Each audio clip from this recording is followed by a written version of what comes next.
প্রেমে বিচ্ছেদ হওয়ার কারণে যদি তোমার মরে যেতে ইচ্ছে করে, তবে বাড়ির আশেপাশে কোনো হাসপাতালে গিয়ে দেখে এসো মানুষ একদিন বাঁচার জন্য কতটা লড়াই করে।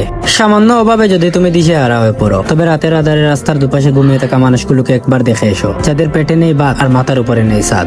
যদি তুমি কালো হওয়ার কারণে নিজের মুখ লুকিয়ে বেড়াও অন্যদের কাছ থেকে, তবে অ্যাসিডে জ্বলছে যাওয়া মানুষগুলোর দিকে তাকাও, যারা নিজের সেই জ্বলছানো চেহারা নিয়েও সমাজে ঘুরে বেড়াচ্ছে অবলীলায়। মেয়ে না হয়ে ছেলে হলে ভালো হতো, কিংবা ছেলে না হয়ে মেয়ে হলে ভালো হতো। যদি এরকম মনে হয়, তবে আমাদের সমাজের তৃতীয় লিঙ্গের, যাদেরকে প্রচলিত ভাষায় হিজড়া বলে, তাদের দিকে তাকাও, যারা নিজেদের পরিবার থেকে বিতাড়িত হয়ে জীবন চালিয়ে যাচ্ছে সমাজের সাথে তাল মিলিয়ে।